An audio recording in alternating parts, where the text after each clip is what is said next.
Hello, hello, hello, hello, hello. It's good to see you. Say hello.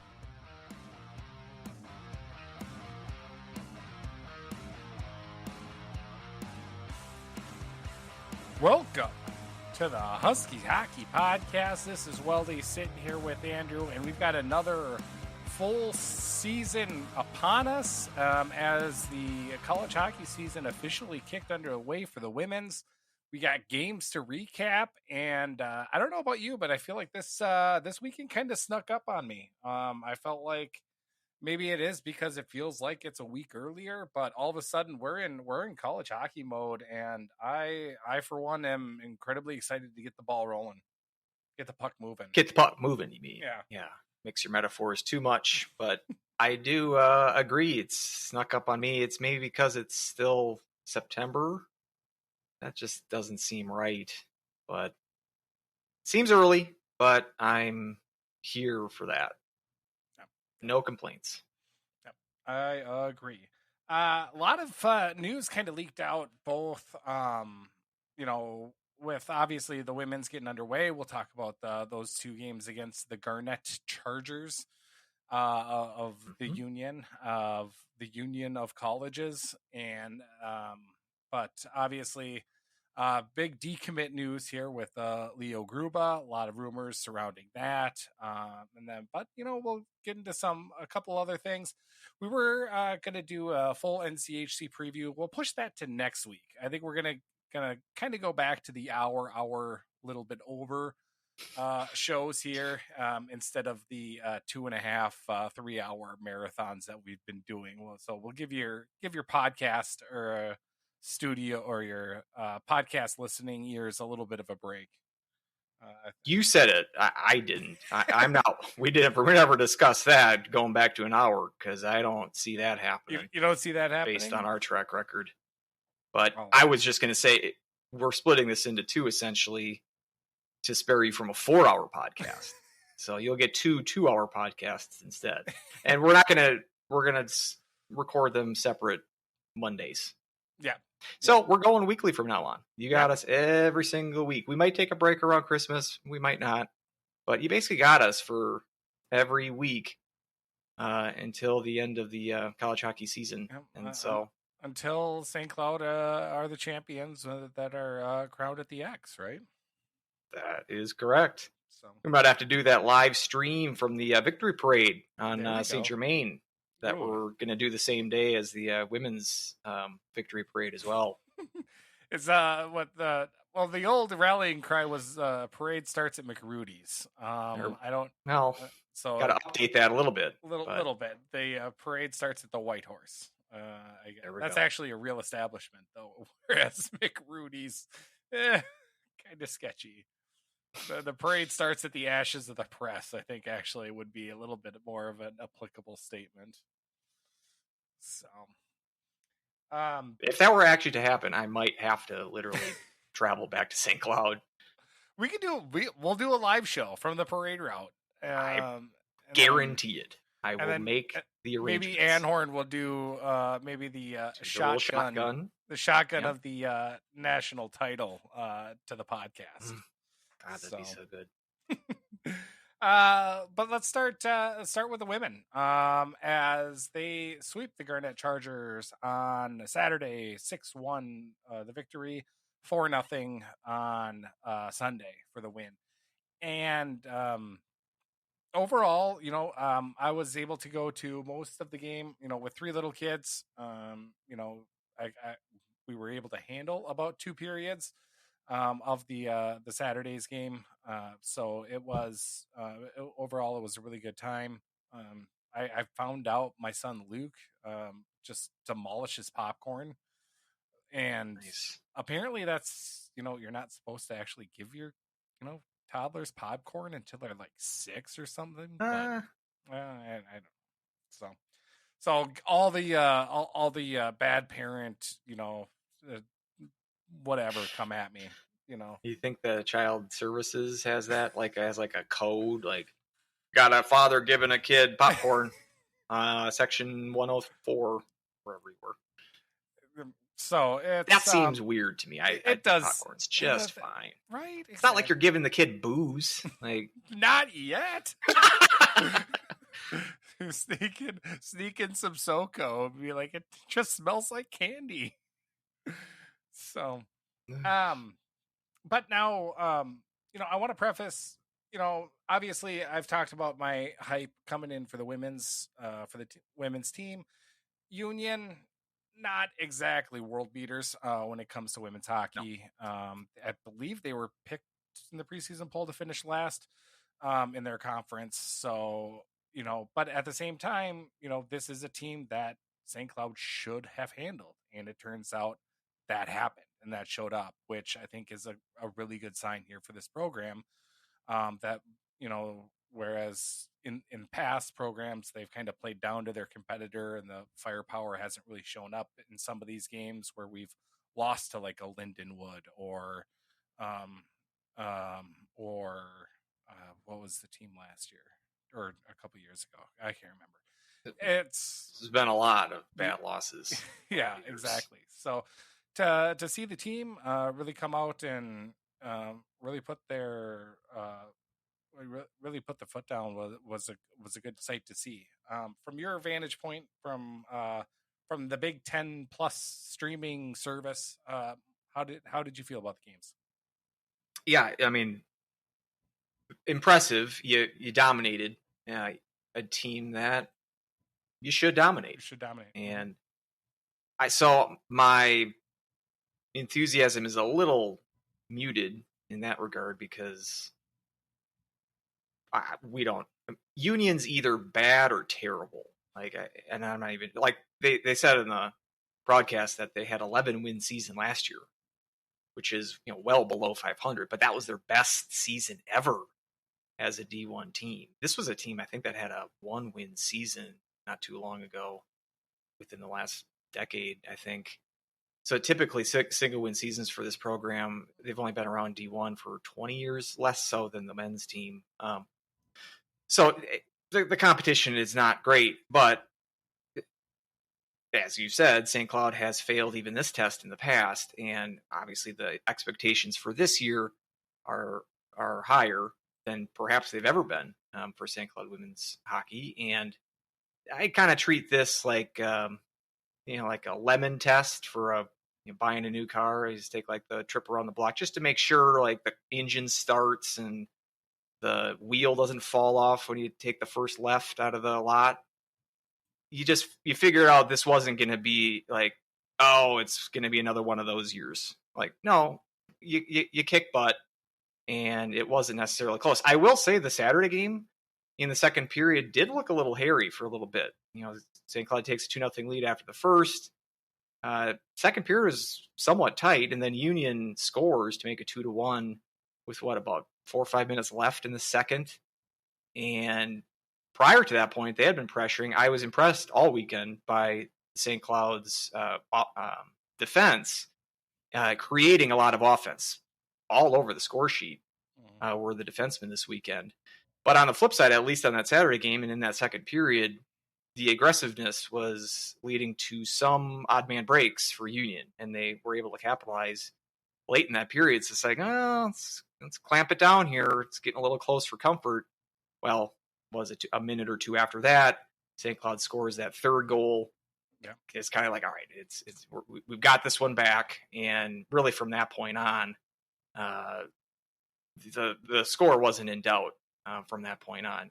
Adding 3 goals in the third period to salt the game away. And yeah, as I said, defense was impressive from an offensive standpoint, and just giving up the 1 goal in the weekend, really just that second period on Saturday was the one kind of not great period from a defensive standpoint. But offensively, you're able to spread the offense around. Emma Gentry had a great weekend. I'm going to put her as player of the weekend.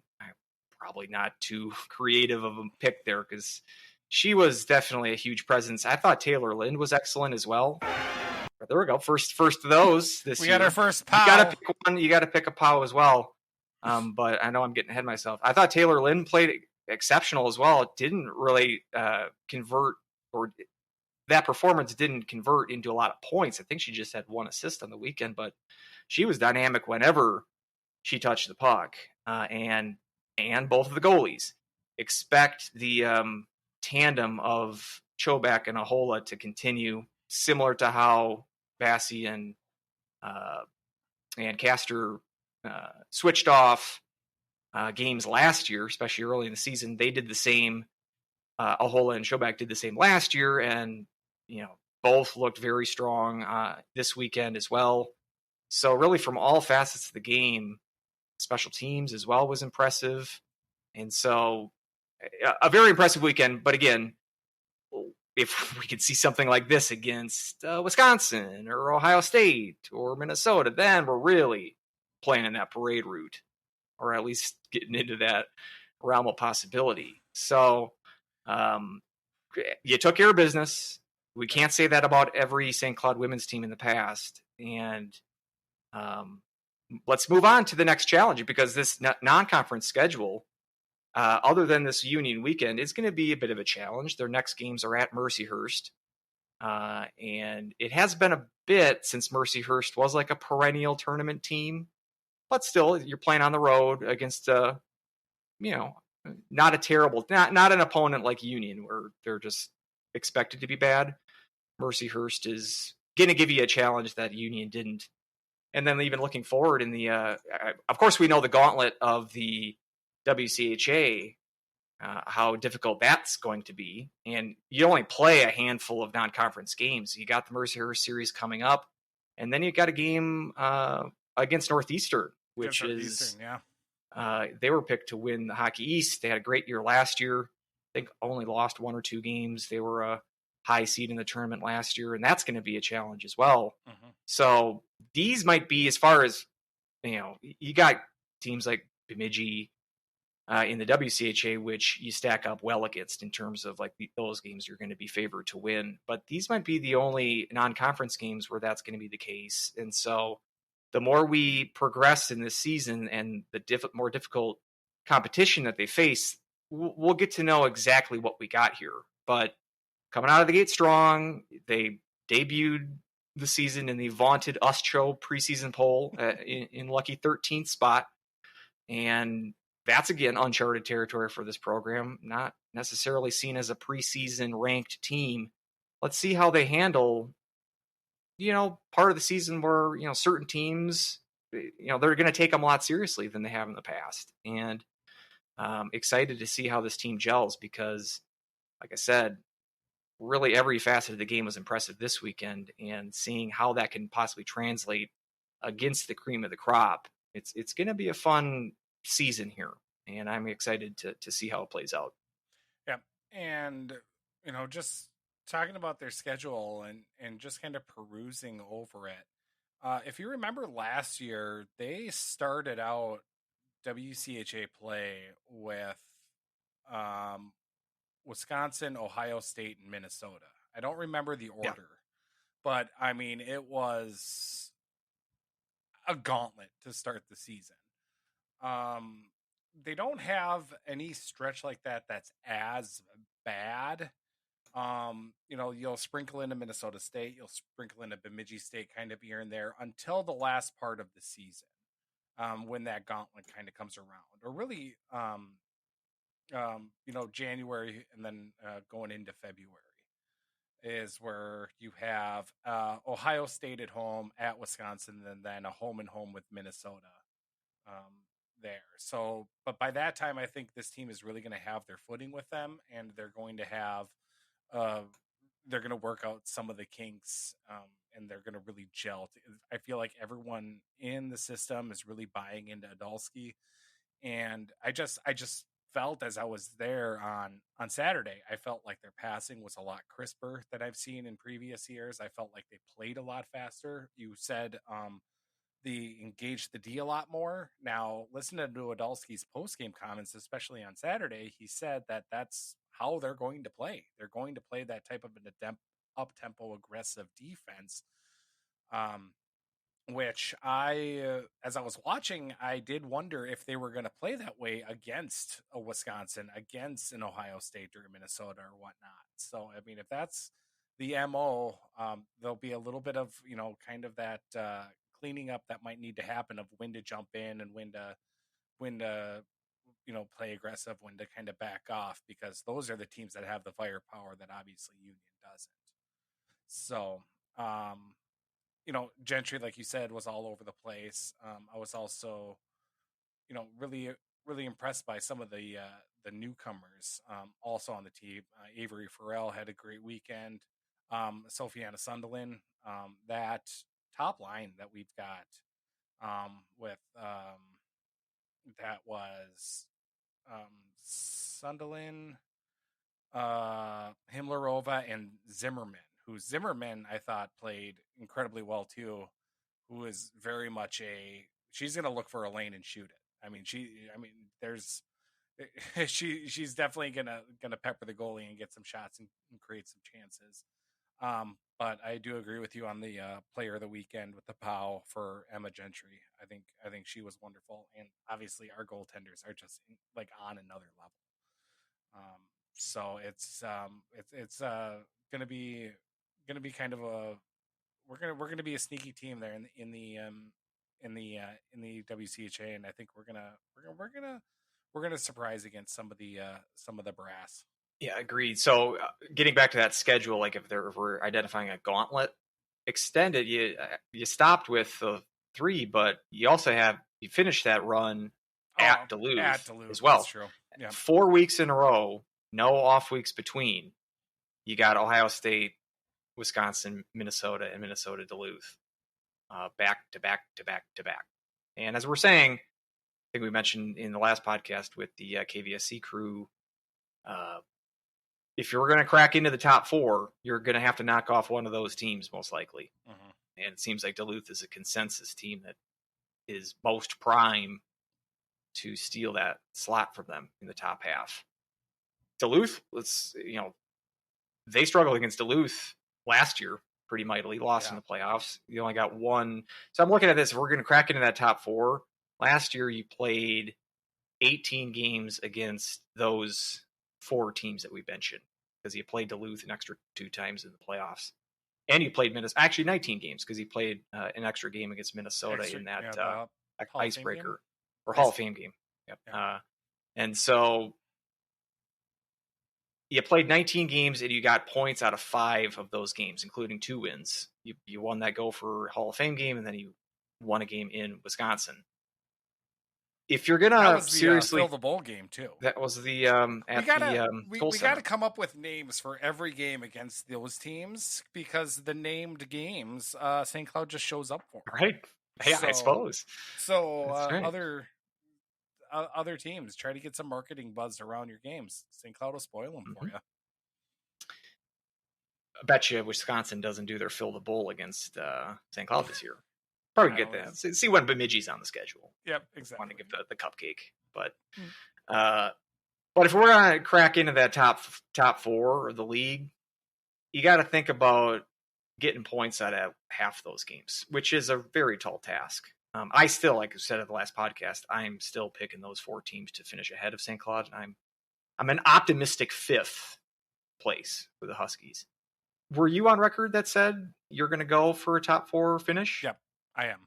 Okay. Yep. If you're going to do that, I think they sneak ahead of Duluth. You either got to get a fair share of points against that top half, or at least like dominate Duluth, which something they haven't really done in the past. But I don't think this Duluth team is quite as good. Their goalie's no longer there. That caused them fits last year. Barely scored against her at all in those 6 games. Soderberg, was it? Dan Jacobson can tell us, but she gone. And so they're not as strong, but I still think they have the long-term track record of being able to rebuild that St. Cloud has been able to show. So, but if we're looking for keys, like we got to really step up the game against the best of the WCHA. And like I said, I'm interested in seeing how this team performs. With players like Gentry and Lind, we had that little run quasi run of decent play, sort of late 2000s, mid to late 2000s. And I know that, let's get back to your journalist days. How do you think those two players in particular stack up with the best players that the Huskies have had? Because I can't remember two more dynamic offensive players than those two. Obviously, the one that kind of comes to mind when it comes to as dynamic as Gentry is Felicia Nelson. And Felicia Nelson was a transfer from Minnesota State. And she was able to put up points. The biggest thing I can feel that the difference on not only the speed and the cohesiveness is that the size also difference, because you look at those teams in the mid aughts. I mean, Caitlin Hogan was, I think, 5'2", 5'3". You had Danielle Hirsch. She was barely cracking 5 feet as well. And Holly Roberts. I think Holly Roberts was a little bit bigger when it comes to that. But I mean, I'm very much on record that I don't think hockey needs checking, and I don't think it. I just think the long-term brain effects after learning what we've learned about CTE, et cetera, et cetera. But if you think that there's no contact at all or size doesn't mean anything in the women's game, you are sorely mistaken. And positioning, I would even say walking that line between being physical and not actually being called for body checking is like a fine art that I think those players like Gentry and Taylor Lind are able to do very well. I do feel, as of right now, it's a little bit early. I do feel like those teams are a little bit, or this team is a little bit better than those. It's very early to say. Right. But I wouldn't be surprised if this is the best season in St. Cloud State history when it comes to when it's all said and done. Yeah, the one thing that might prevent that is that the WCHA is more like top to bottom better. Because back in those days, Ohio State was kind of an afterthought. Ohio always State's been good. Terrible. Wisconsin's always been good. Minnesota's always been good. Ohio State's really been the one to rise. And so now you got like a 4-team sort of top half of the league comprised of true powers. And we'll see. At the same token, our goaltending is now is leaps and bounds. I mean, we've got. Do we have that eternal debate too of, do we want one to emerge over the other, or are we fine with the splitting of time? I mean, what are we've got a 950 goal save percentage and a 100 save percentage. It's not too shabby. It doesn't really matter who you're going to trot out there. One thing that I do also want to shout out, and I'm sorry that I didn't get her name, but whoever was working guest services at the game, or whoever pointed it out, is incredibly top notch, because I was there with I've got twin 3-year-olds, and one of my sons, he's just really sensitive when it comes to loud noises, and it wasn't 5 minutes into the game where somebody approached him, wearing an official St. Cloud State, handed him, or just kind of talked to him about ear protection and like a sensory kit and absolutely everything. So they got him headphones, or earmuffs. They put him on, and after that, it was like night and day difference. He spent the whole first part, or again, it was only like 5 minutes, but you can tell he was uncomfortable, covering his ears and whatnot. But right after he put that on, it was a huge change. And I don't know if they gave out that bag and if I was supposed to keep it or whatnot, but I did end up returning it, because I don't think St. Cloud has the funds to dole out $20 in sensory kit over and over again. But I mean, just shout out, as that's not something I would have really thought of going to guest services or whatnot to try to get that for Luke. I guess I would have been he'll have to try to get used to it, or maybe next time we'll purchase protection and bring it for him. But to have somebody kind of call it out or, approach us with that and give it was a big lifesaver. And I thought Will really enjoyed the hockey game, and he really got into it. When we scored, he was just clapping and he was cheering and whatnot. Oh yeah, you're plying him full of popcorn too the whole time. So no, of that course was he'd Luke. be happy. Oh, Luke, okay, sorry. Luke was the one with the popcorn. I don't think he cared about much else than just having some more. Whole bag. He finished the whole bag of popcorn, and those aren't small bags of popcorn either. That's right. He was just sitting there, just one at a time, just chomping down. He looked like he was in heaven. So, but that's good to know. It's it's the little things. They go a long way. Yeah, it was top notch. And again, I'm sorry I didn't catch her name or whoever it was, but kudos to St. Cloud State for having that service too and having that available. And I would imagine they also have that for men's games too, and whatnot.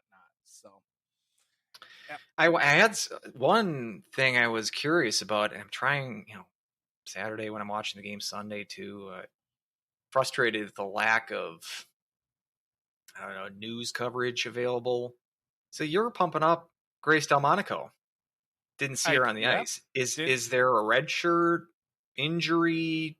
Do we have any Grace Delmonico updates? Because she was one of the players I was most interested to see, and she didn't touch the ice. Yep. What I know what Adolski did say is that there was an illness for a couple of the players that did have them off the ice. Now, the other interesting part of that is he didn't mention her name. I think he mentioned a couple other people that said, had that illness. So, that could have kept her up, but maybe that's not the case. Maybe it's something else. I don't know, but I really hope to kind of see her on the ice here. If as the season kind of continues. Right. I mean, highly touted prospect coming out of Gentry Academy, not Emma Gentry Academy, the other Gentry. I mean, after her career, they might name it Emma Gentry. They very well might. That'd be confusing. You have Gentry, and they set it up like in the Twin Cities too. Mm-hmm. There's like 2 separate Gentry Academies. That would be fun. But yeah, highly touted prospect, and it was very nice to know that St. Cloud won the Delmonico Stakes. Get it? I love meat. I love meat puns because have you ever had a Delmonico steak? I have not.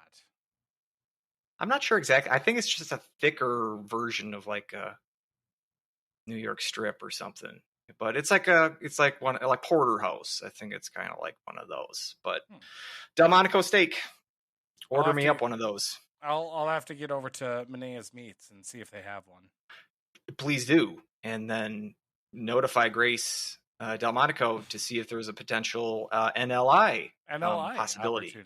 there. So. It's possible. The other thing I wanted to mention, it's just a frustration of mine. One of my bigger pet peeves of hockey. So Sunday's game, it's 4-0, under a minute to go. Lind, who's been impressive all weekend, is on the ice, chasing after a puck in the corner, and takes a cheap shot from Union, like a hit from behind. I don't know if it's a check or a trip or something. Went into the boards kind of awkwardly, and they had to she wasn't injured, it appeared like. But it's like, this is garbage time. Why are we having our high-end players out there with under a minute to go in a game that's over? Like, that's when you bring your fourth line in there. I would have hated to see Lynn get injured there on a play that had no bearing on the game. Just a pet peeve of mine. I just wanted to mention it. Didn't like it. Yeah, I didn't see that play. I think I was out with the kids going through the parks of St. Cloud and whatnot at that time. But I do agree. It's, that's kind of the time when you kind of run your third and fourth line out there. So you don't know what the procedure is. Like, obviously the players want to play. Lind I thought she had a great weekend, but I can see that she possibly was thinking it was a little frustrating because she wasn't able to score a goal on the weekend, and hungry and trying to make a play in the corner like that. So I'm not even sure if this is something that Adulski has, like if he had the control over that, or if he wanted to give her an opportunity to put a goal, put a tally on the score sheet to sort of make the weekend look more impressive. Even though just watching her, I was plenty impressed without needing a ton of points. But yeah, let's just hope that doesn't happen again. But good weekend overall. Yep. Great weekend overall. And we'll see. We got the week off. Mm-hmm. Another pet peeve of mine. You start the season right away, get a bye week. Like let's keep the forward momentum going here. But gotta wait a little bit. Be patient. Mercyhurst coming up the first weekend in October, and we'll get to see a little bit more about what this team's all about. Excited to see it. Yep, exactly. So, but as far as kind of the newcomers, Sophie Anna Sunderland, I thought looked incredibly good as well. And just talking about the size too, looking up Emma's 5'11", and plays bigger than that if that's even possible. So it was really excited for how this team goes, and we'll see in a couple weeks against Mercyhurst if they can continue. Switching over to the men's, big news when it comes to people that were on our radar. And we were excited about Leo Gruba stepping onto the ice.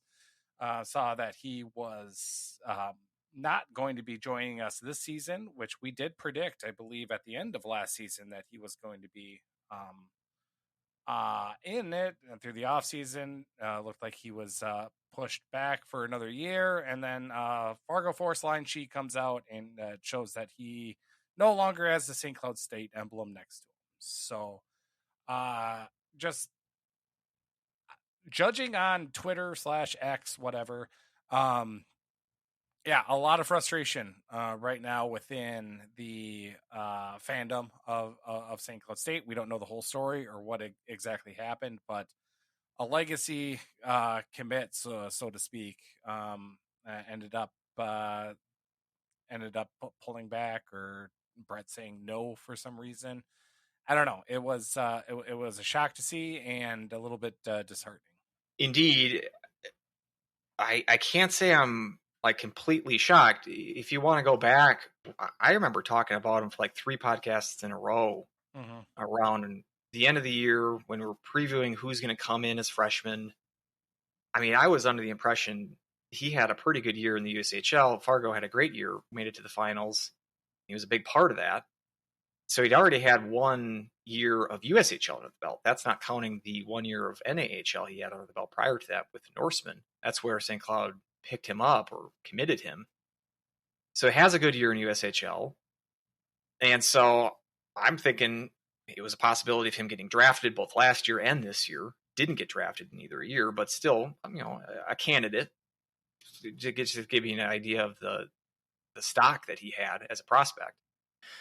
And it just, something's weird about this one because the timeline is strange to me.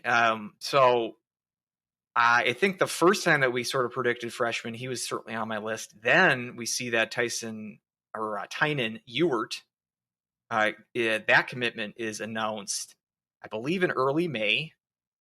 And he seems like an interesting prospect. I mean, tore up the SJHL, best defenseman on the best team in that league in Saskatchewan, offensively minded defenseman who I'm really excited to see. Around the same time, you picked up Carl Falk from Alaska Fairbanks. And at that point, I'm like, I'm not sure if we're going to have room for Gruba, and I don't know why you're not bringing in Gruba, because I'm pretty sure this kid can play regular minutes at a lot of different colleges this year, like this season, 2023 to 2024 season in NCAA.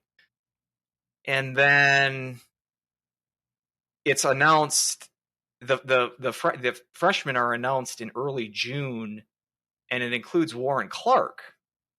And at that point, it was confirmed that Gruba's not coming to St. Cloud in 23-24. He had not decommitted, but at that point, I was really confused because Clark, we should add, also a highly touted prospect, was drafted over this summer by Tampa Bay, but has no USHL experience, coming from Canadian juniors, and was slated to play USHL. That was the plan. He was drafted in the USHL draft prior to him being drafted in the NHL draft in anticipation for him playing a full year in the USHL.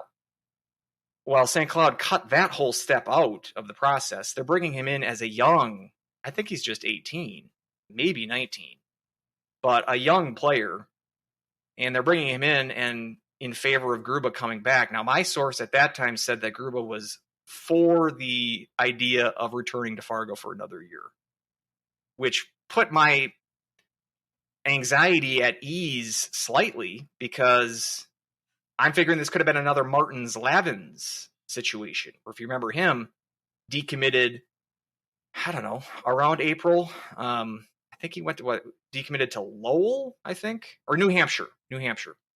And that situation seemed to be like a numbers game. Lavins, who had played juniors for Latvia as a center, so we're mentioning a lot of center prospects for the Huskies. Potential that, they're bringing in 4 or 5 guys that have centering experience at the juniors, and maybe they decided Lavins wasn't going to fit the mold anymore. And so he decommits, and he's going to be playing this fall for New Hampshire. Mm-hmm. So at the time that I heard that Gruba, and who knows if that source was accurate, that says that Gruba was okay with this move, but it put my mind at ease a little bit to know that he was okay with this, even though I'm like, I like Clark, but I don't know, doesn't make much sense that you're going to get a second, what I would consider unneeded year of juniors for Gruba, and then bypass a year of USHL, which is a tougher junior league, a step up of a junior league than what Clark was previously, that you're bypassing that league for him altogether. As we mentioned in one of the previous podcasts, I love Clark as a prospect, but I'm not even sure he's going to get regular playing time. Like, I would anticipate him getting scratched, at least in the first half of the year. Maybe playing 1 game a weekend. I don't think there's much you can't expect too much, even that he is a drafted player, out of an 18, 19-year-old defenseman in an old league like the NCHC is. Perhaps that's going to make him better in the long run. I would assume that it is going to make him better in the long run to face such a steep learning curve so early. But with Gruba, you feel like you had the best of both worlds in there. You had experience in the USHL, a little older player, has been able to toughen up a little bit, and he had a really good year in the USHL. I don't know what else he needs to prove at the junior level. And so fast forward now, we see that the decommit is what ended up happening. And I think another part of the timeline, a couple other parts of the timeline, I think one interesting nugget. So that Clark news was the first week in June. Last week in May, Nick Oliver decides to leave Fargo. Who was Gruba's coach. Yep, that's the thing that I'm kind of like the most interesting nugget to me out of all of this. So he takes the Wisconsin assistant job. Yep, not to say anything nefarious happened or anything like that, but just interesting. So he takes an assistant job at Wisconsin under Mike Hastings, and he resigns from Fargo. Great career there. One season wonder in Fargo. I think he won Coach of the Year, and they almost won the Clark Cup. But so he takes the Wisconsin job, and it's a week later that St. Cloud announces that Clark's coming in, which was a surprise based on their taking Clark over Gruba. Computing also the additions of Ewert and Falk to the mix as well. Also put in there, I was alerted to this, Gruba did an interview, which I'm sure you saw because it was hosted by the illustrious Jess Myers, which I know you're first in line with whatever Jess Myers does. The Jess Myers fan club over here. It's a little 5-minute how you doing interview with Gruba at some golfing event in North Dakota. This is in August, where they bring up the fact that, committed to St. Cloud. What attracted you to the program? Yada yada yada. And Gruba put in, did the tap dance about, I'm so excited and just love the program, and the fat ice. That's what Myers brought up. How are you going to play against the Olympic ice? As if that question's never been asked before. But he said all the right things.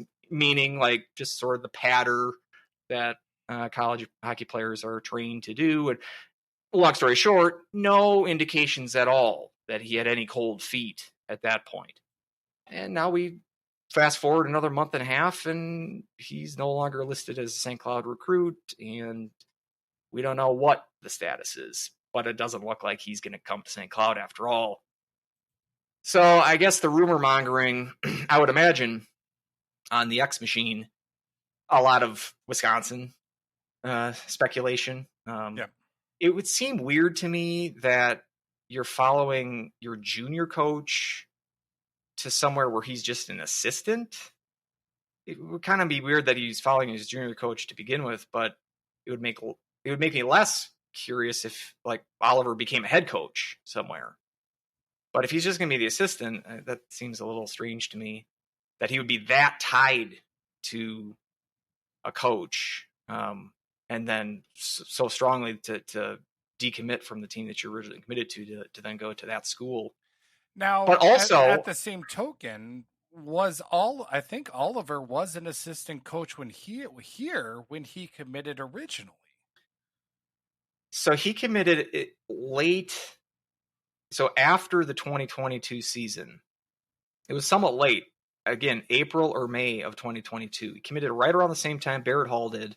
We did an episode about it at the time. We sort of lumped both of them together because they were both, I think they were both for the Norsemen. They were both at least in the NAHL at that time.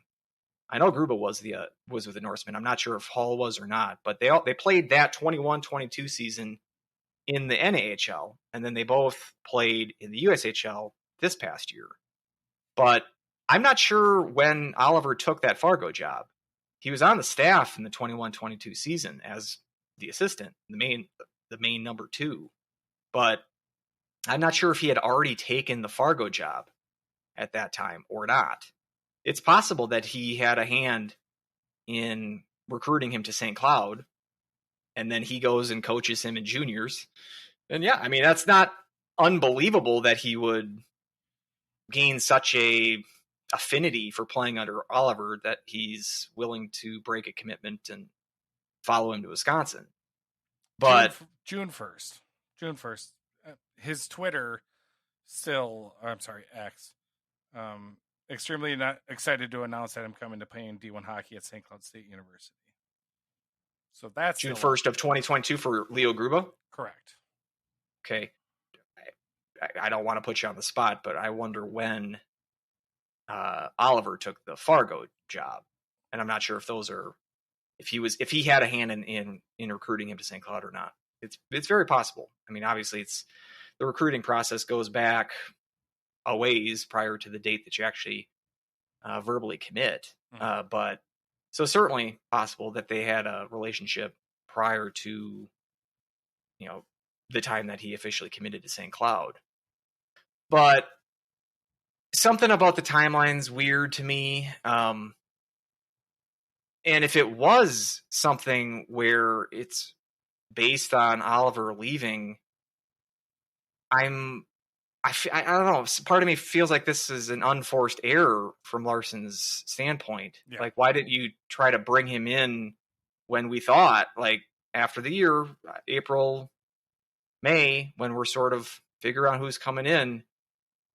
Like, I don't think this is we're going to take Clark over Gruba. I don't think that's the 1-for-1. Like, we're gaining one and losing the other. You got to think of it as like Falk or Ewert. Like, would I rather have Falk? And again, I like Ewert. I think he's got promise. Falk, though, like, who would I rather want? Gruba or Falk? You can make the argument, especially I can see a coach saying, I want a little bit of experience in Falk. That seems to be more the equation. And I don't know. At the time, I thought it was a little too cute to think you're going to squeeze another year of juniors out of Gruba. And I was surprised at the time that I'm surprised that he decommitted this late. Yeah. Because if he would have decommitted earlier, like Lavins did, I'm sure he could have hooked up with any number of teams. Again, maybe his heart is set with Oliver and Wisconsin's got a numbers game and he wasn't able to come in this year. I don't know. That roster is basically completely been overhauled since Hastings took over. So if that was a real priority, I'm sure they could have made that happen to bring him in this year. But I don't know. It seems to me that you had, it seemed perfectly laid out to have him come in the fall and to have him try to convince him to play another year juniors.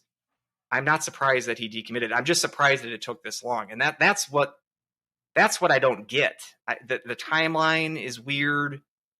And I hope and I expect there to be more details that emerge.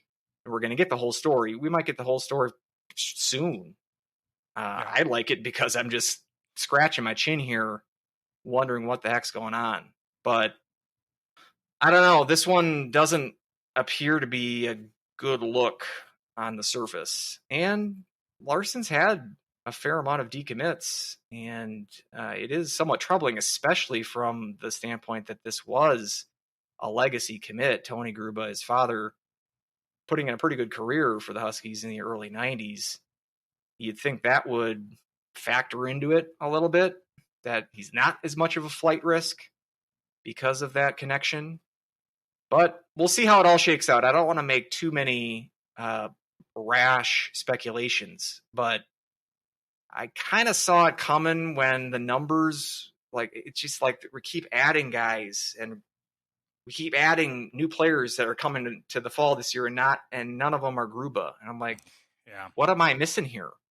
And so frustrating because I don't know. We'll see. Maybe Gruba goes to Wisconsin or wherever and kind of has a ho-hum career and we never hear from him again. But maybe he turns into, I don't know, Dylan Anhorn 2.0. Like, I would hate to see that happen. And I guess, I mean, he's decommitted. I don't know if that means he's a free agent or if he's got the next spot already locked up. I guess there is a minuscule chance that St. Cloud still could right the ship and get him back on board. But maybe it's an instance like Ross and Rachel where they're on a break right now. Yeah, there you go. Sam and Diane, kind of on and off kind of thing. And well, yeah, sexual tension, Jim and Pam kind of deal. But we'll see. We hit all genres right there. We hit the older Cheers, we hit the Friends, and now we hit The Office. So one for the Boomers, one for Millennials, and one for Gen Z. So yeah, hitting the dartboard there. But yeah, let's keep an eye on this situation. Maybe next week we'll have some more details, i.e., where he's going to go. But be a tough loss. I mean, right after that game where I saw that it was pointed out, and I think actually Sidney Wolf also pointed out that he deleted St. Cloud State commit from his Instagram as well. And I think that game, he scored the game-winning goal for Fargo. So it was just this, okay, cool. This is fun. To put a pin in the whole Nick Oliver aspect of it, he was, in May, he was announced. May of 2022, he was announced as the coach. So he was announced as the coach of Fargo before Gruba committed originally to St. Cloud State. But as we said, there could have been some legwork already done prior to that. And so certainly could be the connection there. That might be the Occam's razor, like the most likely scenario is that if this was like the betting line, you'd put like minus 150 on Wisconsin right now. Set that as a line, and like everybody else would be plus something. Yeah. So St. Cloud would be like plus 1,000 at this point. Probably after now. No good. Don't like to see that. As far as kind of around the horn, did you want to maybe give some of your picks for teams to look at for maybe like regular season champion for the rest of the leagues? And then I don't know if there's any other storylines. I can't think of anything. Well, let's start. Yeah, let's do that. Let's kind of touch on each of the leagues, in particular, kind of the Western leagues first, because that's where St. Cloud's going to play. Like for the foreseeable non-conference. Well, all their non-conference at least is going to be CCHA for the foreseeable future, and the Big Ten, and I guess the independents with Alaska. But Well, I guess CCHA, that's a big talker because that's true. Lots of movement going on in that conference. Mm-hmm. So yeah, we should mention that Ty Eigner, the Bowling Green's coach, was put on leave, and I'm assuming he's going to be fired because that's what happens now these days. So what was weird was that the news was that Swankler was in the transfer portal. I was like, with the transfer portal closes like months ago. But the loophole there is that if the coach that you're playing under is no longer the coach, then the transfer portal will open for those players who are coached by that coach who left. So that gives him the opportunity to leave. And at first I'm like, well, the semester is already started. How is he going to move to another team like in the middle of a active school year? But as you mentioned, he's got to sit out this first semester, and then he'll join Michigan Tech in the second half, which is another like real added wrinkle. Like you don't see that too often. A transfer mid-season, got to sit out half the year. It's really an unprecedented situation, and certainly was threw a wrench into CCHA Media Day because they released the poll the same day that that this all breaks. Yeah, and as you mentioned, Swankler, and Swankler being the was it co-player of the year, preseason player of the year, which by the way, such a stupid award. They're always, it's like the US Show season end, or the first US Show poll of the year, which we'll get to later. But those things are just more entertaining from a kind of ridiculous standpoint. And so the best one I thought was that St. Thomas got a first place vote in the preseason poll for the CCHA.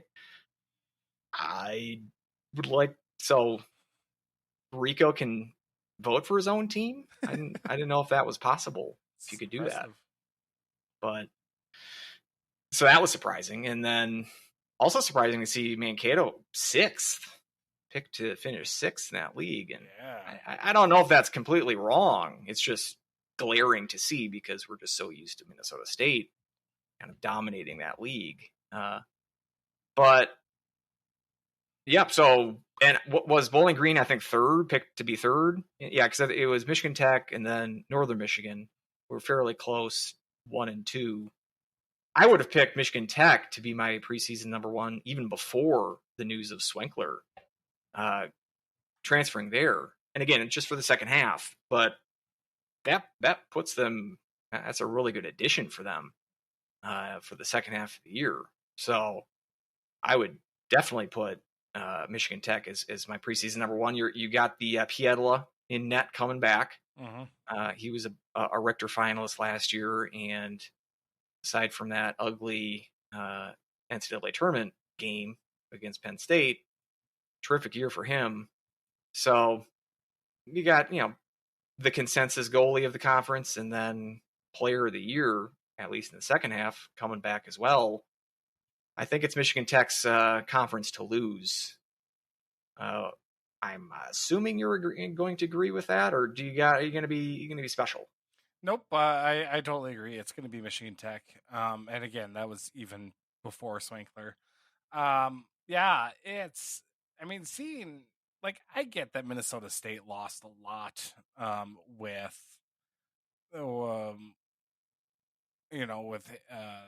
the whole departure of Hastings and whatnot, but at the same time, I don't know, dropping down to 6 below St. Thomas, and St. Thomas getting an extra vote. I don't know, and even Bemidji State's group, up to 4th. Yeah, that's, I don't know.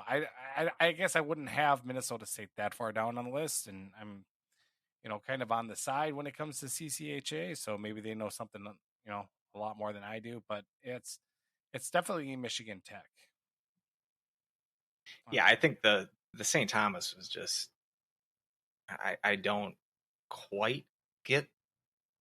I don't know who would vote them to be number one in this league. That just seems nuts to me. But I find it really interesting that looking at all of the logos for the CCHA, all the logos face right of an animal that faces. Michigan Tech, Northern Michigan, Bowling Green, Bemidji State, they all, Mankato, all to the right. And Ferris State, Ferris Effin State.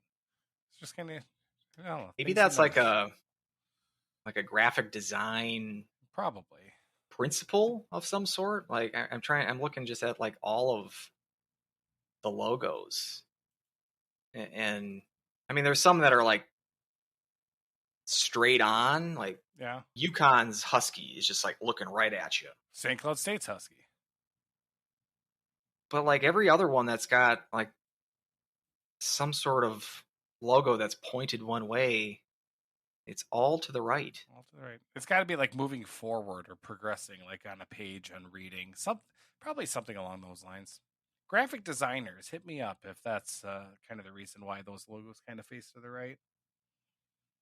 It's kind of like in Clerks where Randall is going through all the prices, and you're like, God, you ever notice all these prices end in 9? God damn, that's eerie.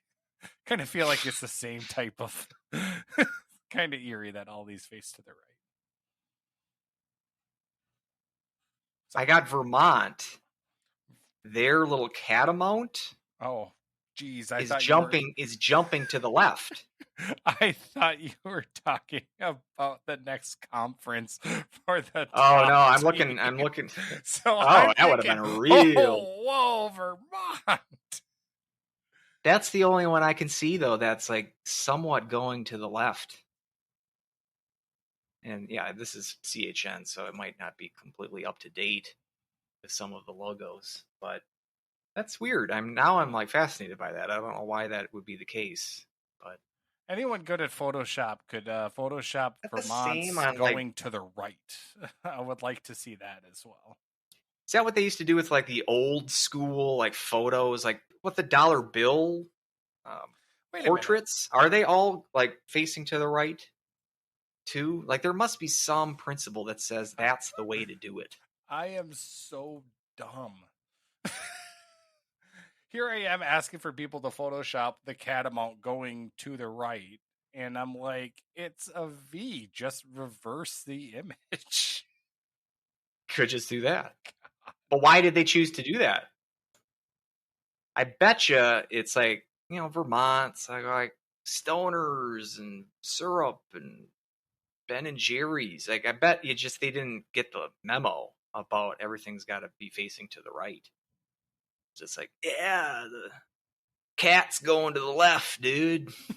I'm gonna chalk it up to Vermont pot for that one. I didn't know. I guess I didn't know that was the thing. I'm kind of just making it up. That's kind of my stereotype of what I have in mind for Vermont, just kind of slacker, kind of stoner types. So let's do it. It's the stoneriest of the New England states for sure, I would say. Well, I'll try to flip this logo. I guess I'm not a whiz when it comes to do that, and then submit that to them. See what they think. It's like, hey, you got this wrong, buddy. So that's the CCHA. I don't want to get ahead of ourselves and jump to Hockey East yet, because I said we'll do the Western conferences first. Oh, yeah, that's right. So how about Big Ten? I would assume that Minnesota's kind of the clubhouse pick. They came. Remind me, did they win the national title last year? No, that's right. They lost in overtime. That's right. They lost. Wonder what have happened in overtime there. That'd been a tough one. Tough one on the chin there to lose in overtime. Yeah. Who did they lose to?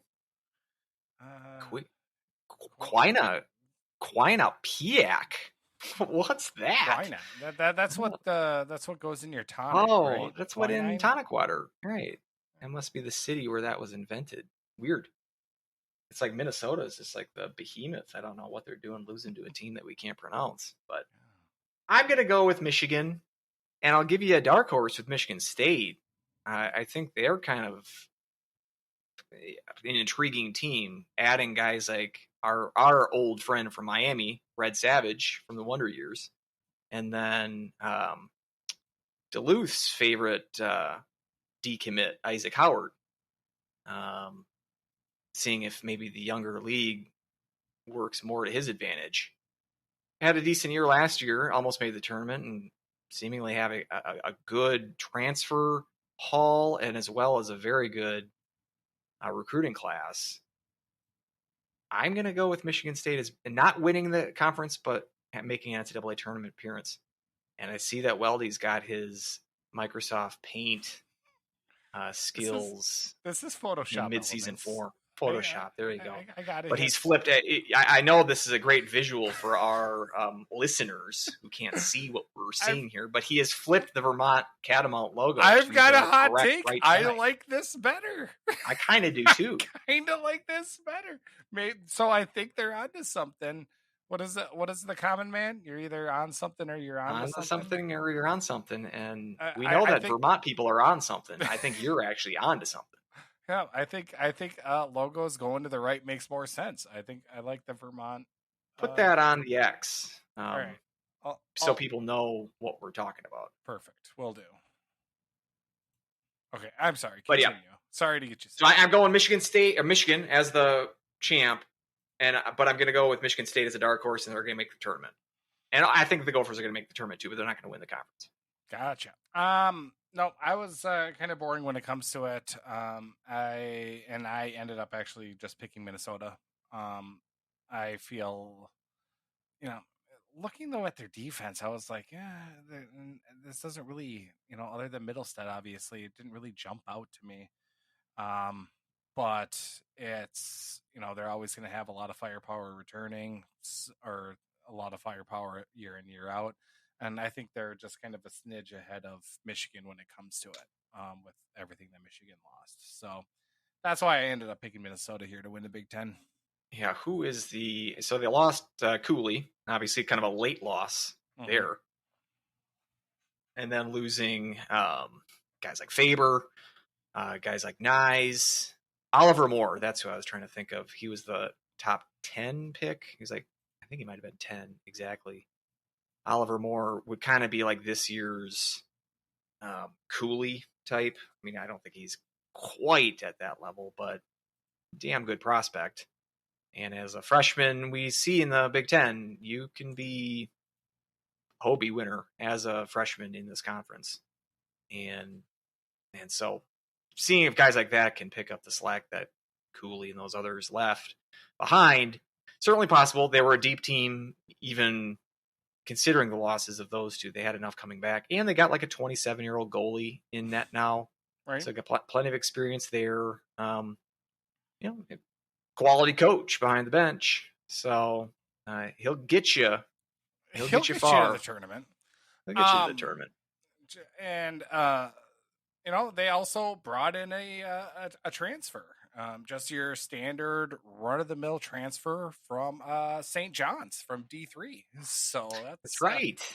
So that's, so remember that anytime that any Gopher wants to chirp about how St. Cloud is just a bunch of 25-year-olds, that's to each their own, I guess, right? Nick Michelle, is that who it is? I believe so. That's who it is. Played a little bit at Huntsville, but then went to St. John's the last couple of years. And yeah, he's golden oldie. He'll be 25. Looks like tournament weekend, like conference tournament weekend. He'll be turning 25. So yeah, and close. He already is 25. And he'll be 26 next May. So, yep. Remember all those jokes about St. Cloud Grizzly Men Club. Throw it right back in their face. Well, we wish we could throw it back in their face, but we're not on their schedule this year. Yeah, so exactly. Don't know how that happened, but. And now Don Lucia, I guess it doesn't matter, and the age restriction right. he wanted to put on. He's in the league where, it's the senior league. He's the commission now, so it all comes full circle, which we like. Yep, exactly. But what did George Lucas say? It rhymes. Star Wars history doesn't repeat itself, but it rhymes. Something like that. So. I like it. So we got the Big Ten taken care of. I think we mentioned this last podcast. Like they had a really good year last year as a conference. I'm not sure if they're going to reach quite that peak. I mean, they very well could get 4 teams in. We're forgetting about Ohio State. Haven't mentioned them, and they've been, pretty consistent tournament level team for the last couple of years now, and so can't sleep on them. And keep an eye on Max Montez for Ohio State. He's a Husky decommit. Speaking of decommits, he'll be coming this year. He had a good year last year in juniors after he decommitted, and now he'll be playing for the Buckeyes this year. So keep an eye on that. Why don't we move to, we've brought up part of the league. How about Hockey East? You taking Vermont now that you've fixed their erroneous logo? I thought you were taking it. I was going to let you. I mean, first they got to fix their logo to go to the right, and then maybe they can get some wins. I mean, Vermont also has been kind of a dumpster fire as of late, and their own coaching scandal of their own coaching, not hazing related, but more like Me Too related. Yeah, and obviously Bump is now going to be in the NCHC. Bump was bumped. Yep. So, but no, I was incredibly boring with it, and I picked Boston. I picked BU. Well, yeah, I was going to say you can't quite say that because there was Boston College as well, and I think BC is going to be pretty good this year as well. I think it's between those two teams. I am going to go with BU. We did mention the vaunted Us Show preseason poll. Should have a sound effect for that, right? Because it is always the best poll of the year. And BU taking the cake, either getting jinxed or rubbing the lucky charm. I don't know, but guys like Lane Hudson's coming back for them, and made the Frozen Four last year. Yep. As a fairly young team and coming back. Second year of both Pandolfo at BU and then Greg Brown at BC, and Brown, I thought had a better year than maybe I expected based on the last couple of Jerry York years. He's picked up the recruiting as well. I think they're going to be strong. This is a league last year that had so many opportunities. I mean, they had 5-6 teams within striking distance at New Year's, and then one by one, they all sort of collapsed in their own way. Lowell, UConn, Providence, Merrimack nearly tumbled out. They did cling to one of the last at-large spots, and they might be decent as well this year too. I don't think you can write them off so easily, but I will. They're the Brown Providence. Everyone wants to pick Merrimack as now the darling pick, and it's like it's like, oh yeah, they were really good until they stopped being good last season. I'm like, yeah, that's not a good sign. I don't think you can hang your laurels on that. Anyway, they're kind of like the CC of that league, where a little late season push has expectations inflated a little bit too much. A little cute story, but a little cute. Yeah, it is. It's very precious. So, and then you got teams like Providence. They always seem to be sniffing around, and I like to root for Connecticut because they've never made the tournament and they're a fellow Husky team. So I'd like to see them. The other Huskies, Northeastern, I think they were last year's preseason favorite in the Hockey East, and they had a disappointing year, even with Devin Levi putting in another solid year for them. But I don't think they really have high expectations coming into this year based on his departure, in particular Levi's. So I would. It's another one of those an all Huskies tournament. I've been like, we should get a 4-team like icebreaker type tournament, right? With all Huskies, St. Cloud, Tech. Tech UConn, can host it. I would love to go to the UP. Right, let's get that moving. The idea of themed icebreakers, or just doesn't need to be the icebreaker, but themed 4-team tournaments. I don't know if I brought it up on here, but you could do a Lions and Tigers and Bears. Oh my. With Lindenwood now, who's the Lions. You'd even have your pick between Princeton and CC, and then put our favorite team, Brown, in there with the Brown Bears. So just do kind of fun things like that. I think that be creative and get this done. The journalists would love it because they would have, that's like half their article. That's would be half about their articles right there. With the wordplay, right? It's kind of Jess Myers could do that in his sleep. So. One of my favorite games right now, and obviously you're a puzzle fan, so I don't know how you feel about this game, but is Connections from the New York Times. I'm familiar with it. I've never played it because I'm not a subscriber, but it's very similar to a British. You don't need to be a subscriber now. From what I know, or from what I understand, it's very similar to the British game show Only Connect. Have you ever seen that? I would imagine it's probably exactly the same. There's a couple of different rounds of Only Connect, and from what I can tell, this connections that they have is essentially one of the kinds of rounds that Only Connect does. Only Connect's pretty cool. If you ever can watch one of those, it's a solid game show. And yeah, so I can't say that I have personal experience with it.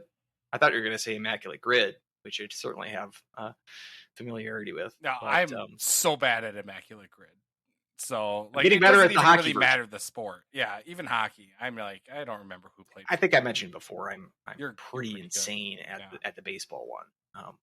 With my collection of '80s baseball cards, really comes into play with that one. So I like that one. But I should check out Connections. You said that you don't need to have like a subscription to play it. Yep, just type in Connections New York Times, and basically it's just 16 clues, and then you have to figure out the connections of 4 groups of 4. But they'll kind of trip you up a little bit. Do you have to explain what the connection is? No, like you just select these 4 are connected, you hit it, and it's like, yep, these 4 are all this. There is an app that I wrote some puzzles for that is similar to that. It's called Red Herring. It's like an app for, I think it's on iOS and Android. I think it's free. It's similar to that, where there's a board like that, and there are certain connections you have to make, but there are red herrings, like things that you think are connected, but they're actually not. It's been, I don't know, 4 or 5 years since I've written any of those. I'd like to go back to see if they're still kind of fun. But that was a fun kind of thing to play as well. And it sounds vaguely familiar to that, with another one little added wrinkle. But there's my other app plug for the show, Red Herring. Check it out. So you'll have 4 groups or there's 16, but one of the categories this time was bridal accessories for today's. So spoiler alert for what will be a previous Connections. So but it's bridal accessories. So it was like bouquet, ring, train, veil, but in another connection was the word cake. For C words for envelop, cake, coat, cover, and crust. So it's like you have to kind of figure out which one would be probably like a red herring of okay, cake it's could similar fit in bridal, but it, maybe not. So things like that. Anyway, I recommend. I thought you were going to say veil, and then the other category would be Colorado cities. That could be another one. Oh, although I think they're spelled differently. Actually, I think. Colorado's anyway, with the whole point of this, you can find connections for college Yeah. hockey tournaments, and that should happen. Oh, that's right. We're talking about college hockey. I got distracted there. Exactly. So anyway, the infamous fish story. Where do you want to go next? ECAC? Let's do it. I'm boring, and I'm going with the Bobcats to Yeah, repeat. same here.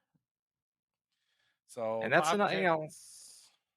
it's a league that's been weird lately. They got 4 teams in last year.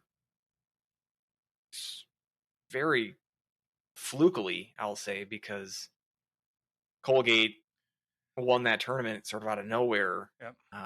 And so you had 4 teams, but I think they had so it's a 12-team league. I think they had 6 teams in the bottom 15 in pairwise. So we wouldn't even call them top heavy because 4 teams is a good chunk of teams in the tournament.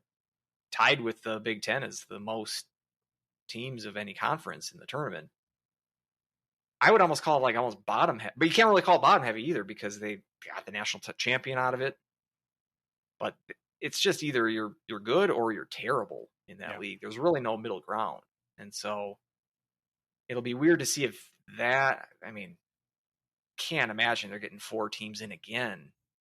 And we'll see how the other sort of regular contenders, Cornell, Harvard, I'm not even sure if you'd put Colgate in that. Colgate's got a new coach now. They had a lot of turnover after they made the tournament last year. Their top scorer, Alex Young, moved over to Arizona State, which is a big loss for Colgate. So I can't imagine them getting back into the tournament. Teams like St. Lawrence are always kind of middling. Clarkson's always kind of middling. So I think Quinnipiac's a solid bet to return to the tournament. I would say Harvard, with their recruiting classes over the last few years, they're And always not going to only be that, tough. but Harvard, this recruiting class too, or the people who committed, I think they've had like 10 or 12 commits here over the past few months as well for future years too. So I think they're going to be kind of a force to be reckoned with shortly for the next few So years. I do think it'll be competitive at the top, but it's just bottom of the league.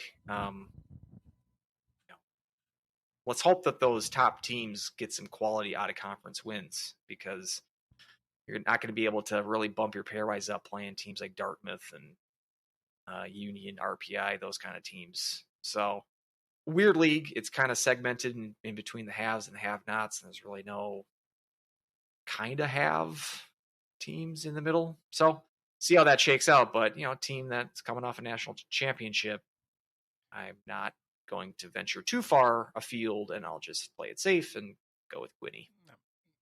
November 22nd, Quinnipiac at Boston University. So that's going to be a Circle nice that one.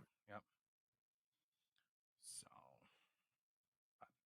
So, last and least, Atlantic hockey.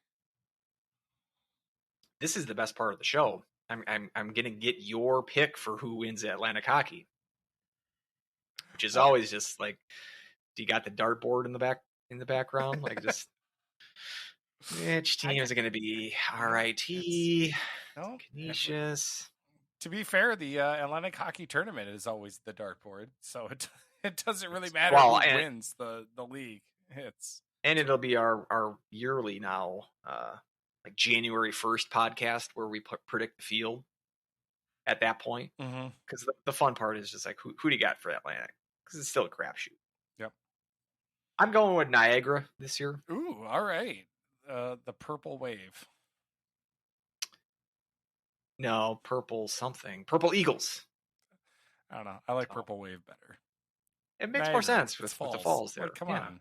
It's just right there, guys. Make that change. You're already refashioning Vermont's logo. Why don't you do a rebrand here on the fly? Yeah, exactly. I'm sure you could have done a better job than Union Garnet Chargers. Garnet Chargers, right? Exactly. So, nope. Look no further. It's obviously I already have the winner of Atlantic hockey. You can already put on the board. Sacred Heart. I always root for them because they've never made the tournament. There's only a couple. Army's never made it. Bentley has never made it. Bentley, one of these years, Bentley is gonna shock us. They have a new facility. You'd think they'd be able to recruit somebody there. Yep. So, Sacred Heart, 2 votes in the SCHO poll, and number 1 in my heart. So that's that's what I've got. All right, I'm rooting for it. You're a big Pios fan. You think that they call them the Pios because they are the Pioneers as well? Oh, maybe. Yeah, maybe we Pios. I remember talking to my brother about that. He's like, Denver calls himself the Pios. He thought that was a really stupid way to call it to shorten Pioneers. I think it's really stupid that Denver doesn't pick either University of Denver or Denver University. Just pick one. Covering the whole base there. University of Denver University. I do like abbreviating them as UDU. That is good. So I like that. But I don't know. That feels like who else does that? Kansas does that, right? That's, I think, what they say is the purpose of doing that. Because that Rocky Mountain, Great Plains region, all of the Nebraska they're all the University of. But then Nebraska's NU, Colorado's CU, Kansas is KU. And so, again, it doesn't make sense because you're not following grammar, really. That's not really generally how you abbreviate things. Switch the letters around. That's not how grammar usually works. But that's how they do it in that chunk of the area. It's the same part of the country as Alex Fern told us that they dunk cinnamon rolls in chili. So we can't trust them to properly abbreviate things either. Yeah, that's true. So, I mean, speaking of the Ustro poll, since it is the preseason poll and my favorite poll and only poll really I like to look at, just because I like to see if there's a Brown that sneaks in. For many years, Wisconsin, I think Wisconsin was. That was my big takeaway. This is I consider that's my big takeaway is that I think the Ustro voters, this is a big slight at Mike Hastings. Because in those Mike Eves years and even most of the Tony Granato years, he's getting a preseason 12th rating in any of those years. Oh yeah, all the time.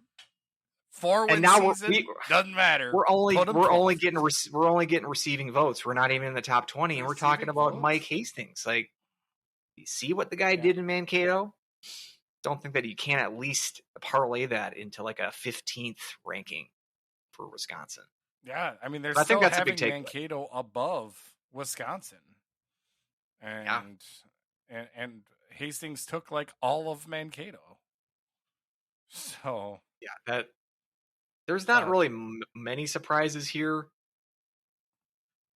I mean, I'm just kind of looking. It's the same, like, North Dakota at 7. It's because they're North Dakota. Boston College, that's the they were not ranked at the end of last year, and they start this year at 6. Gives you an idea. I don't think that's terribly off. That's what I think I said last year. Like, do you have a team that's not in this top 20 that you think will be a tournament team?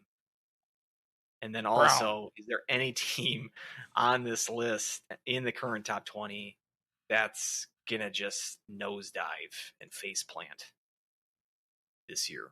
I mean, I'm a little surprised with Western Michigan at 12. I'm surprised at Western Michigan at 12. I'm more surprised with Michigan State at 9. And I know you've already said at what?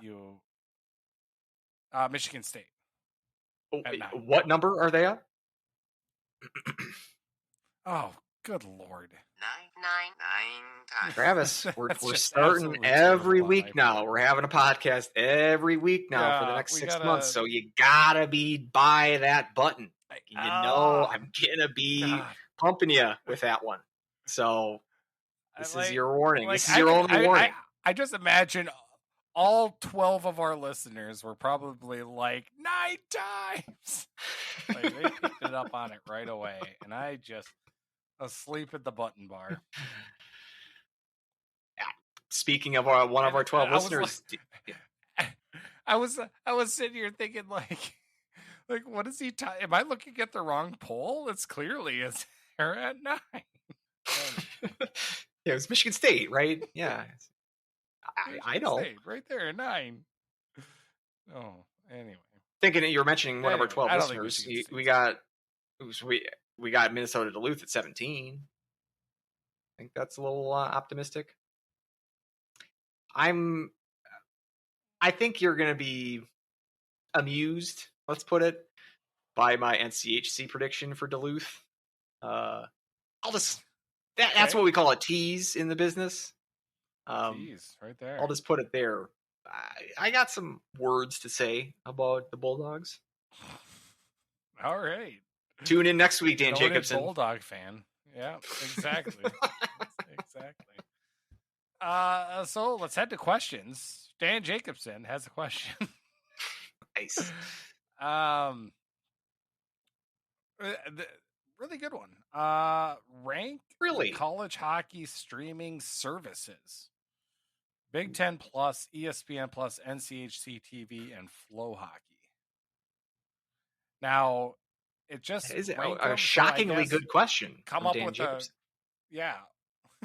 come up with a ranking criteria. I guess I don't know if we're just going for bang for their buck or just all around production quality, ease of menu use. If we're putting it all encompassing, I don't know. I guess I don't know what we consider it, or just maybe I just go with everything. It's a good question. And something that was on my mind tuning into the Huskies games this weekend, and I just want to, not trying to be a shameless plug here for the Big Ten Network, but it's a $50 season pass for all WCHA women's games, which I knew was the deal they did last year. I didn't do that deal, but I probably spent more than that because the second half of the year I was just doing like the month by month, and I kept it going because St. Cloud, the season I was maintaining interest throughout the entire season, and there was 1 month where I'm like, why? I forgot to do the cancel the auto pay, so one extra month that I had paid for that I didn't really need. But so $50 for that, and then when I logged in to purchase that for this season, they said, well, you can do $50 for the women's WCHA, or you could do $60 for the women's WCHA and all the men's Big Ten action. So sure, 10 extra bucks, and I get all the men's games too, at least the Big Ten games. $60 for that, I think it's a great deal, and I've never run into any quality issues. This is what I have a lot of choice words to say about the Big Ten, specifically when it comes to hockey. But they are a giant corporation and a giant brand, and this is what giant brands can do. They can provide a big service for a relatively affordable price. I think you're getting a lot of bang for your buck for that price. For the $50 for the women's is on its own, I think, a great deal. And then you add just another $10 and you basically double the number of games. I know there's some games that if they're playing on the actual Big Ten Network, I don't believe you have access to those. It's similar to the NCHC when they have the CBS Sports Network games. Those don't come, those aren't accessible through the app. So you're not getting literally every single game, but you're getting, for the women's side, close to 99% of those. And for the men's, maybe 75% of those, because they do play a fair amount of games on the actual channel. But I think a very solid deal for a pretty affordable price. Whereas a conference like the NCHC doesn't have that sort of name recognition. It doesn't have the amount of money in its coffers to kind of take a economy of scale approach to their pricing model. So whereas I'm fine paying, I don't know, they keep sort of raising the price on me. I think last year I paid $110, I think, for the NCHC season package. So let's say it's double what the Big Ten plus WCHA women's package was. I'm fine with that because it's giving me the St. Cloud games, at least the grand majority of those. And I'm fine with paying that premium because I still think it's fine, a decent enough deal. And I think their quality, as we've mentioned, can vary based on the school. So some schools are better than others, but I would say that's it. I mean, there's just not, I'm not going to buy the NCHC package no matter what. The others are sort of add-ons. I don't need to see all the others, but I am an ESPN Plus subscriber. It's a good deal. It's $10 a month. So I guess 120 a year, but you're getting all NHL games. You're getting all ECAC games and Hockey East games. At least all home games of theirs. So if they play an away series at a team not in one of those leagues, you're not seeing those. But you're seeing the grand majority of games in both of those conferences. And you're getting a bunch of women's games as well. You're basically getting all the women's games in the ECAC and Hockey East as well. And I think even some others. They have some weird ones. Like they played Liberty Hockey, their club team. They had a couple of their games on ESPN Plus, which I don't know why, but I actually tuned into one. They had a decent crowd in one of them. So they'll play some weird games that even aren't in like either NHL or D1 college. So I think that's a good deal based on the volume that you're getting. And it's ESPN. The quality is pretty uniform across the league. Yep. And so that's another, you don't really have to guess as far as how the quality is going to be. The worst of the options would be Flow Hockey, mainly because of the price. I mean, $30 a month last year. would assume it's going to be something close to that this year. Yeah, it's $30 a month. And you're getting CCHA and Atlantic hockey. You're Or not getting, $150 if you buy the annual package. it's $150 for the year. Mhm. With St. Cloud's this year, they are playing Mankato in October and St. Thomas. Yep. So you get So you're three getting games three for games those there. $30. Last year was great because the only games that they were playing CCHA home games were the St. Thomas season opener and then Bemidji in late October. So you really just had 1 month where you had to pay the $30 to see both of those games. This year you got 3 games in October that we just mentioned, and then you also have that single game at Bemidji in late December. So, and I'm gonna watch that game. And you put it that way, like I'm gonna pay $30 to watch a game on TV. Yeah. Yeah, you put it that way, you're like, but I guess I'm getting the extra month too. I have access to a month's worth of games if I really wanted to watch. And because, see, that's like the downside and the benefit because it's so expensive, I'm almost compelled to get as much value out of it. So I'm almost going to force myself to watch a couple of Atlantic games or CCHA games, or at least like just, get replays or highlights or something. Try to get as much value extracted out of the Sacred $30. Heart. Just run all over the conference. There you go. Check out Bentley's new arena, as I mentioned. And so it's why it works in one way that it motivates me to watch some games that I normally wouldn't really watch. But the cost is very prohibitive. And I'm really only going to pay for the months that St. Cloud is going to be featured in any of those games. And the quality can vary too, based on what the facility is too. So I guess we're ranking them there. That's how I'd rank them: Big Ten, NCHC, ECAC, and Flow Hockey. And you can even make a case that you can flip flop ESPN. I mean, from a quality standpoint, I'd say, and like accessibility, ESPN is above NCHC. I'm just putting NCHC above because my favorite team plays on that channel. There's no way I'm not going to have that app. Sure. Yeah, well, the quick bummer about that Bemidji State series, that is that one game, and that's on December 29th. So, I mean, I'd have to look at the composite schedule, but I would imagine a lot of teams are going to have a week off in there. So that's like a week off that you're not getting that extra value of that whole month of flow hockey. So the question would be, do you start it? Do you start it you're starting in the beginning of December? I don't know. Or do you start it then and then you have January to watch? You definitely would start it when they play that game because, as you said, you're going to take 2 weeks off there after the middle of December. Mm-hmm. So you're going to get the more value there. But I didn't think about it that way.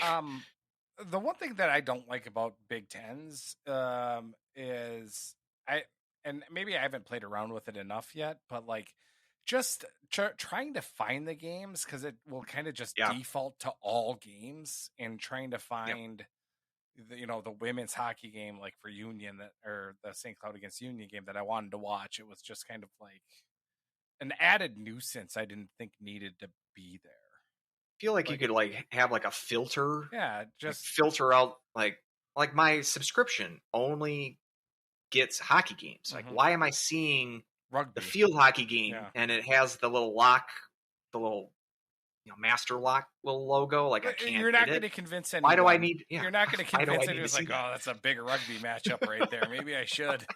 Maybe I should spring for it.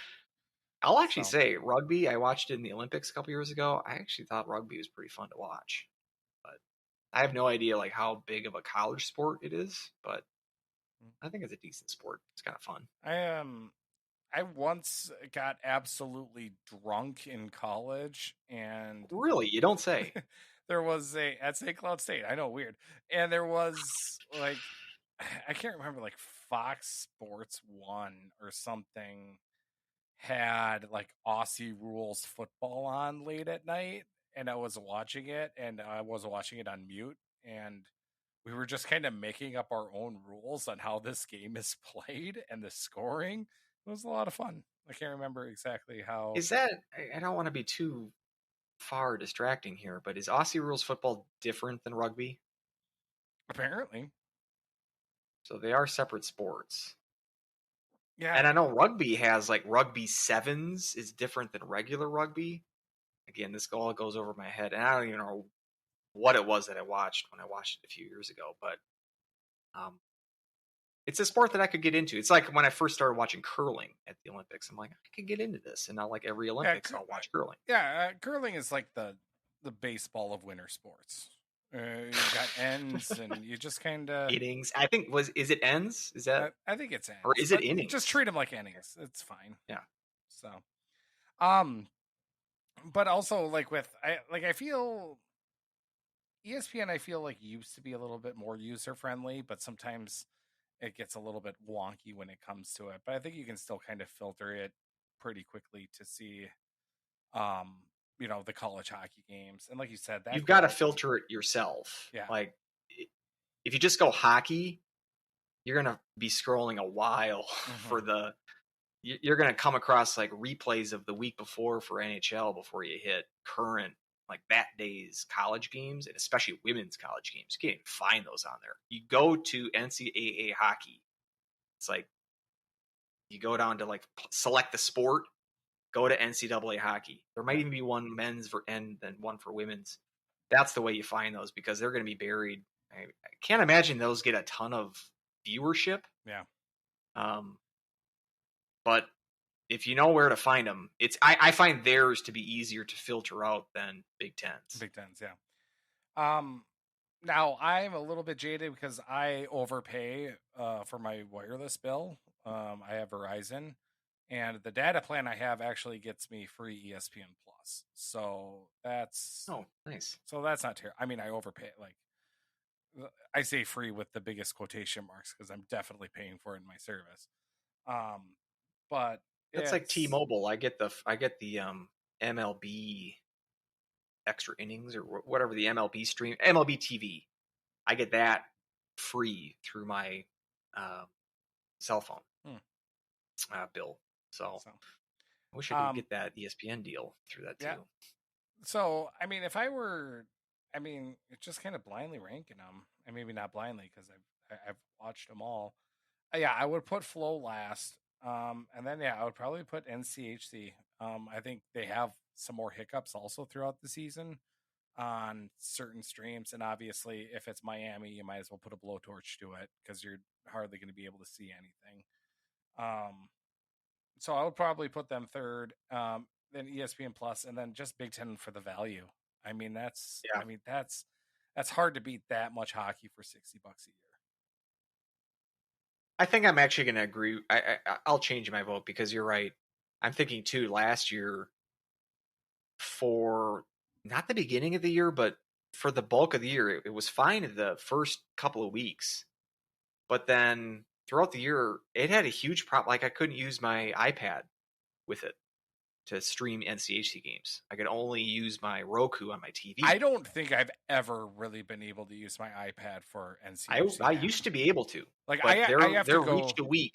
I have to go through the website on my iPad to play the games. I can't do it through the app. It just it's just garbage. It used to work for me, and at some point it decided not to work through the iPad because I used to watch like the St. Cloud game, and then I'd have a secondary NCHC game playing on the iPad. It was great, but that at some point last year became a no-go, and I don't believe I was ever able to rectify that. So, yeah, we need to make sure that they have capability to run on all these different platforms, but. So that is a downside. So I think I would slip it down a notch to third because it's also kind of expensive and it's got some technical shortcomings. Yep. So, from Title IX hockey, what would it take to break into the Big Four for St. Cloud in the WCHA? We talked about it a little bit earlier, but I mean, taking some of those points from the big ones and really dominating on Minnesota Duluth, and maybe even just splitting the season series against them, and then taking a couple games out of the other big three, I think would probably be enough. It might come down to head-to-head with them. Yeah. I don't think there's any way that St. Cloud is finishing ahead of Ohio State, Minnesota, or Wisconsin. No. I don't think there's any way that Duluth finishes ahead of any of those teams either. No. So it really might come down to just the head-to-head between those two teams. And Duluth never, I mean, I guess in the playoffs, I think there was a 5-1 game. But other than that, I don't think, I mean, there was a 2-0 game. There was a 1-0. Like, it was all low scoring games. I think there was one blowout loss. And then St. Cloud, just against Duluth. Yes. Yeah, we're just talking the Duluth games. I'm checking now. Go on. Because I remember the 5-1 game that we lost. But like, and that's when St. Cloud didn't have obviously a lot of firepower, and we're starting to get a lot more firepower now, and over the next few years. But I think that's going to be the biggest key into really jumping Minnesota Duluth, which I hope we do this year. Yeah, home series in November at home, lost 2-0 and 5-1. Lost in February. Lost in February, or in the February series at Duluth in the regular season. 1-1 tie, St. Cloud winning in shootout, and then a 2-0 loss, and in the playoffs, a 1-0 loss and a 5-1 loss. So there were two 5-1 losses, but the others were 2-1, 1-0, or 1-1. Yeah. But I think in all those games, I guess I would have to double check, but I felt like we were outshot fairly heavily. Oh yeah, so yeah, it was, and you couldn't get anything past the goalie. Mm-hmm. So, and then Go Huskies, woo. Wants you to apologize for twin slander since they have won 83 games and counting, and won the AL Central. So, how do you feel about being wrong about the Twins heading into the playoffs? Well, I'm not completely wrong. So I bet money on the Vegas over-under was 84. So I bet the under on that. So still is hope that they can lose out the rest of the games, including 3 to the 110 loss Oakland A's. There's still hope. So the dream is not dead yet. Okay. But it's been very frustrating. Because in a large sense, I was right. This is not a very good team. They are buoyed by playing in perhaps what's the worst division in North American professional sports history, this year's AL Central. Not saying we can go back 30 years. This division has been consistently hot garbage. It needed to take the fact that every single one of these teams quit about halfway through the year and are going to lose they're going to have two teams that are going to lose 100 games, and then two teams either going to lose late, high 80s or even into the 90s in losses in Cleveland and Detroit. And so if this team was in literally any other division in the sport, they probably would have been in third or fourth place around the trading deadline, and they would have sold off all their impending free agents, and they probably would have finished like 75 and 87 or whatever that is, which is what their true sort of talent level is at. And they get to win a real cheap division. That banner that they're going to hang is made out of chintz. And it will come back in the playoffs. They will not win in the playoffs. Family game night. My family, we haven't done it in a while, but we used to have a family Trivial Pursuit Battle of the Sexes, Genesis version, or OG, right? Answers are I know it well. East and West Berlin, USSR, and we're pretty cutthroat. Yep. Pretty cutthroat when it comes to it. However, if there is an easy question and you get a chip, the chips were made so you can put it in upside down. So the other team would claim that it was a hollow chip because that was such a gimme for a chip that it shouldn't really count. But technically it does. So they put it in upside down. That's kind of what this Twins banner is. It's like this AL Central Division champ, but it's kind of a hollow championship. So they should hang the banner upside down because we didn't really earn it. Right. And it's frustrating because my whole bit here turning on this team is that this management group from the ownership down, front office, field management, you're never going to win anything of consequence with this outfit. Poleads have always been garbage. Terrible. And they hire terrible people. Terrible. And so my whole thing is we just need to clear house here. The shortest path to get there is through losses, a lot of losses, losing. And even that, they're like resistant to losing because they gave Baldelli an extension after they finished in last place in 2021. So if they give him an extension after a terrible season where they had sky-high expectations going into the year, finish in last place, and then give it an extension, don't tell the public about the extension for multiple years afterwards. I mean, so this division title gives them like 6 more years, and that's the opposite of progress. Plus, it annoys me that they need to rejigger the playoff format because whoever they play in the playoffs is gonna have a better record than them, and the Twins are gonna be hosting those games, which is just not fair. It's just not fair.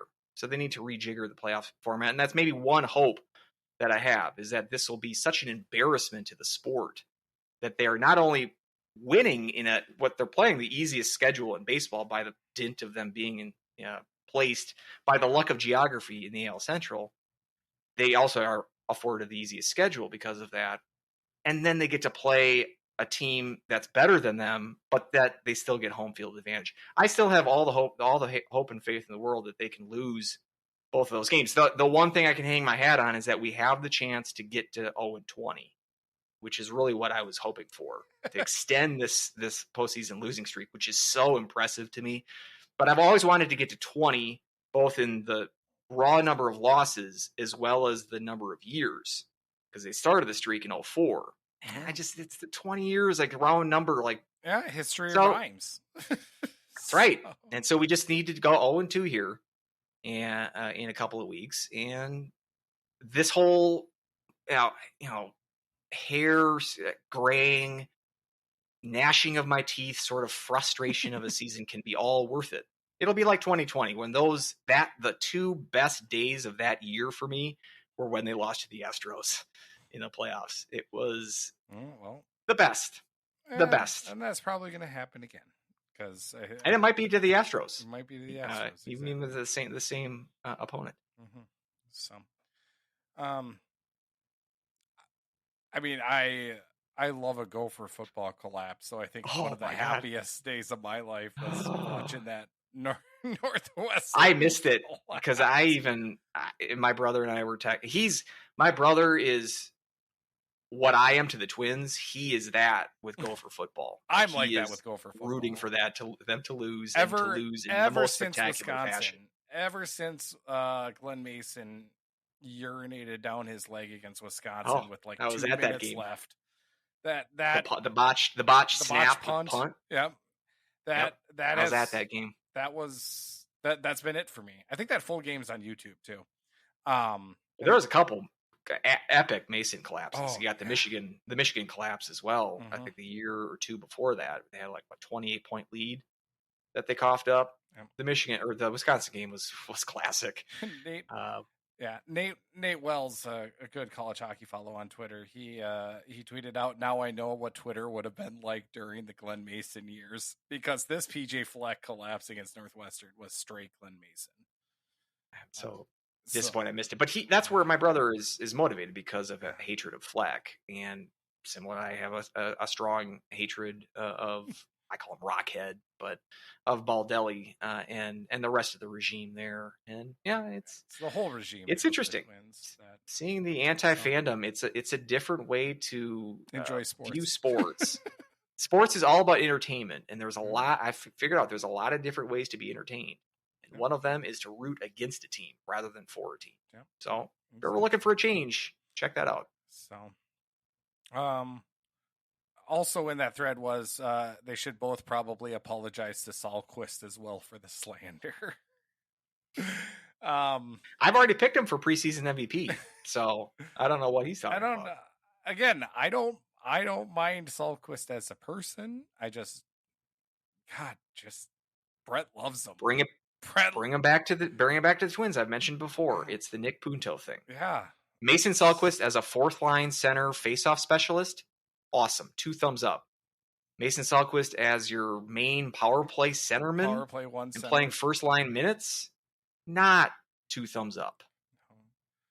If he puts a 30-point season with that role, I'll put 2 thumbs way up.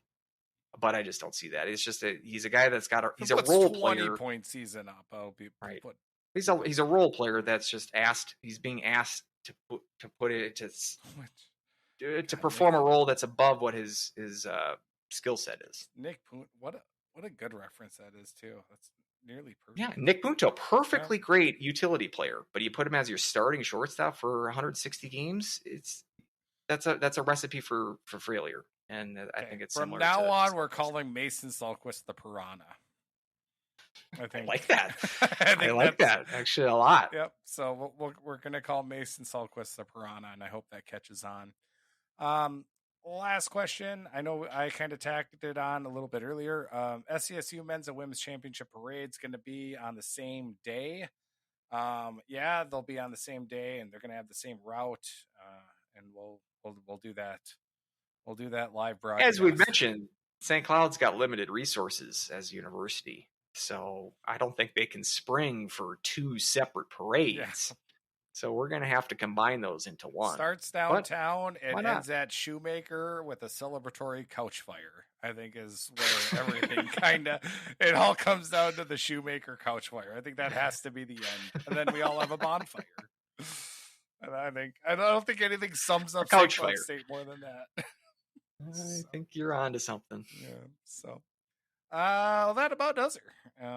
And I said earlier in the podcast that we're going to keep them short, a little over an hour, and look at us.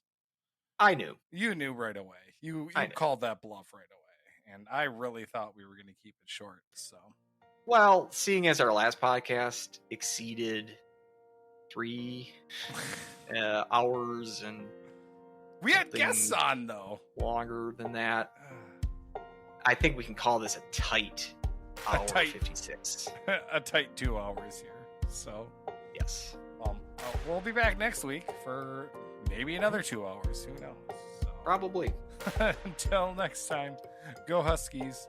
Woo! Woo!